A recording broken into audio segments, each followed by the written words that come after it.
World cup का बड़ा match होने वाला है और इस वक्त हम बाजिद खान साहब के साथ मौजूद हैं।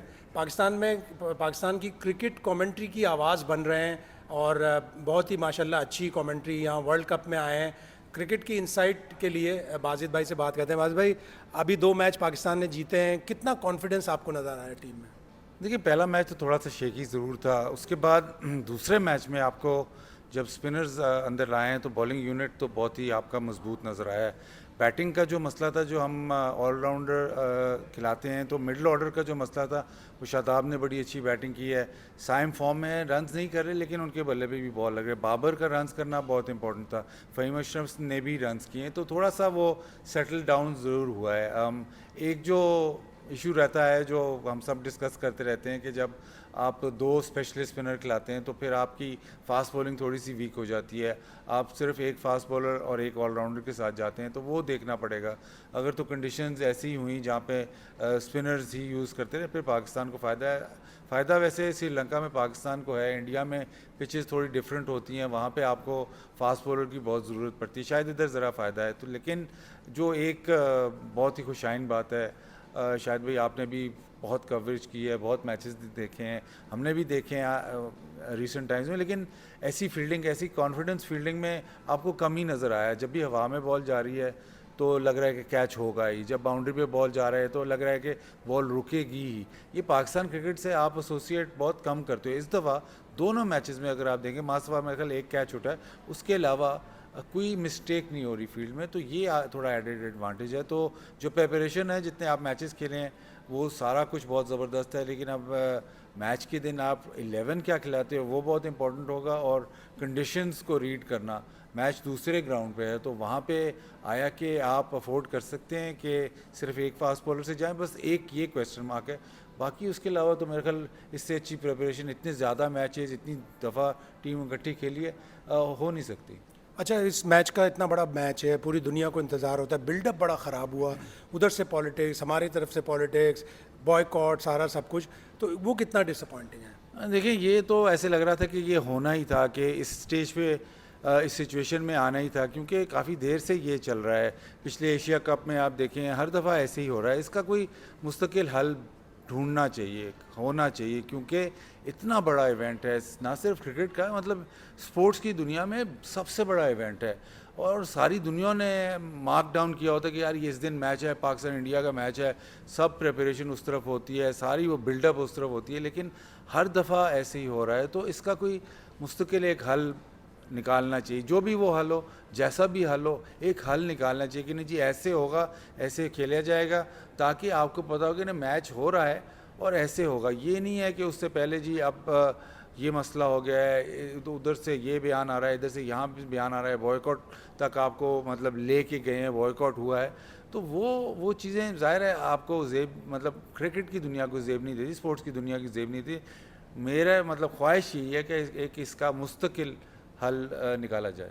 अच्छा, अब पाकिस्तान का रिकॉर्ड इतना अच्छा नहीं है आईसीसी इवेंट में। 8-0 हम world cup, ODI world cup में 7-1 यहाँ पे हैं, तो हम क्या करें डिफरेंट कि हम इस 7-1 को 7-2 करें कम संडे? देखें, प्रेशर, ज़ाहिर प्रेशर गेम होती है, उसमें स्किल्स एग्जीक्यूट करना बहुत इम्पोर्टेंट है। उसमें हमेशा जब उस मौके पे पाकिस्तान आता है तो इंडिया अपनी स्किल्स ज़्यादा अच्छी एग्जीक्यूट करता है। अगर आप मैन टू मैन देखें ना, तो इंडिया की टीम अभी भी आपसे बहुत अच्छी है। जिस तरह वो क्रिकेट खेलते हैं, स्पेशली T20 क्रिकेट जिस तरह खेलते हैं, वाइट बॉल क्रिकेट जिस तरह खेलते हैं, वो तो पिछले 2-3 साल से दुनिया को डोमिनेट कर रहे हैं। लेकिन फ़ायदा आपको ये है कि मैच कोलंबो में है। वो इंडियन कंडीशन, अगर इंडिया में होता तो मैं शायद कहता कि बहुत ज़्यादा एडवांटेज उनका था, लेकिन अब थोड़ा सा वो एडवांटेज कम इसलिए है क्योंकि कोलंबो में हो रहा है। दूसरा ये है कि उनकी जिस तरह इंडिया में हर प्लेयर पे जितना प्रेशर, मैं ये काफ़ी जगह कह चुका हूँ, जैसे इंडिया में आप भी गए हैं, अगर कोई भी प्लेयर बाहर निकलता है तो हजूम खड़ा हो जाता है, लोग उसको पहचानते हैं। उधर का एक क्रिकेट की इन्वायरमेंट ही अलग है। तो जब वो क्रिकेटर अपने रणजी ट्रॉफी अपने रैंक्स के थ्रू आता है, जब वो इंडिया क्रिकेट के लिए खेलता है तो वो बहुत सारे प्रेशर से गुजर चुका होता है। उनको इंडिया पाकिस्तान के मैच में प्रेशर ज़रूर होता होगा, लेकिन उसको थोड़ा बहुत उनकी प्रिपरेशन में हैंडल करना आता होगा। बहुत सारी ज़िंदगी में जो क्रिकेटर है, क्योंकि इतनी ज़्यादा एक्नॉलेजमेंट होती है क्रिकेट की, इतनी ज़्यादा फॉलोइंग होती है कि शायद उनकी प्रिपरेशन उस तरह से बेहतर है। लेकिन 20 ओवर की क्रिकेट है, T20 मैच है, अगर पाकिस्तान अपनी जितनी मिनिमाइज़ अपनी गलतियां करेगा वो फिर मैच में रहेगा। जितनी देर पाकिस्तान मैच के अंदर रहेगा तो फिर प्रेशर बिल्ड होता है, वो चाहे जो मर्ज़ी टीम हो। ज़ाहिर है इंडिया मैच में जाएगा एज़ फेवरेट्स, क्योंकि उन ट्रैक रिकॉर्ड उनका बहुत अच्छा है। लेकिन जो एक पाकिस्तान को एडवांटेज ये ज़रूर है कि कोलंबो में हो रहा है, यहाँ पे थोड़ी सी जो पिचेज़ हैं उस तरह से बैटिंग फ्रेंडली नहीं है कि आराम से 220 230 हो जाए, तो उसमें पाकिस्तान को फ़ायदा है। लेकिन पाकिस्तान अगर मिस्टेक्स ज़रा भी करेगा तो फिर प्रॉब्लम है। अगर उनको वो गेम खेलनी पड़ेगी जहाँ पे कोई भी मिस्टेक ना हो, कम से कम मिस्टेक्स हो, फिर आप इंडिया को अच्छी तरीके से चैलेंज कर सकते हैं। और जो आपके ट्रम्प कार्ड्स हैं उनको कैसे इस्तेमाल करना है, अबरार बहुत अच्छी बॉलिंग कर रहा है, उसको कैसे इस्तेमाल करना है, फिर उस्मान तारिक को किस तरफ इस्तेमाल करना है, वो बहुत ज़रूरी है। फास्ट बॉलर्स आपने कितने खिलाने हैं और किसको खिलाना है वो भी बहुत ज़रूरी है। अब ज़रूरत इस बात की है कि शाहीन भी अपनी मतलब बेस्ट पॉसिबल फॉर्म में हो और आपके स्पिनर्स भी बेस्ट पॉसिबल फॉर्म में, प्लस फिर जो बैटिंग है उसमें एक प्लेयर जो ऐसे बाबर है या सलमान अली आगा है, वो एक लंबी मतलब मिडिल ऑर्डर में से एक लंबी इनिंग्स 70-80 की इनिंग्स ज़रूरी होती है। 30-40 ठीक है, बट बड़े मैच में एक प्लेयर की 70-80 की इनिंग्स बहुत ज़रूरी होती है। अच्छा, हमने एशिया कप में देखा, आप भी थे, मैं भी था, तीनों मैच में पाकिस्तान पहले बैटिंग की, 128, 148, 172, इस तरह के टारगेट दिए और तीनों इंडिया ने चेस कर लिए। फाइनल में तो ना उन्हें प्रॉब्लम हुआ। बैट फर्स्ट कम संडे या बैट सेकंड? बहुत मुश्किल सवाल है।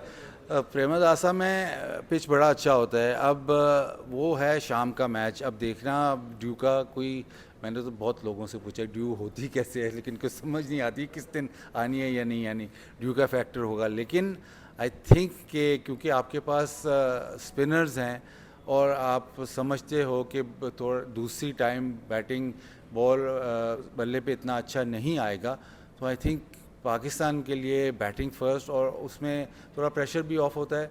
और कोशिश यही करें कि जी जो पहले 10 ओवर या आप 6 ओवर अगर अच्छे गुजर जाते हैं तो उसको मेंटेन करें। हमने इंडिया के मैचेस में यही देखा है कि एक 5, 8, 10 ओवर आप अच्छे खेलते हैं, उसके बाद फॉल ऑफ हो जाता है। वो जो फॉल ऑफ है ना, वो रोकना है। हमने एक मैच में तो एशिया कप में भी ऐसे देखा था, लग रहा था कि शायद पाकिस्तान 200 के लगभग कर जाए 10 ओवर के बाद, लेकिन फिर एकदम वो कोलैप्स होता है। तो वो जो है सिचुएशन बार बार आती है, उसका अभी तक हम हल मतलब रोक नहीं पाए। लेकिन वो जो 6 ओवर में जहां मैच बिल्कुल ही मतलब उनकी तरफ दे देते हो, हालांकि आप बिल्डअप करते हो और आप मैच के अंदर होते हो, जो 6-8 ओवर में आप मैच ऑलमोस्ट हार ही जाते हो, कोलैप्स हो जाए या बॉलिंग ख़राब हो जाए, वो अगर किसी तरीके से रुक जाए तो फिर पाकिस्तान का बहुत चांस है। लेकिन मेरे हिसाब से आई थिंक जो आपकी कॉम्पोजिशन है साइड की, तो आपकी बैटिंग फर्स्ट बनती है। तो ये बाजिद भाई थे, बाजिद भाई ने बताया सारी चीज़ें, और इतवार को देखें कि पाकिस्तान क्या करता है।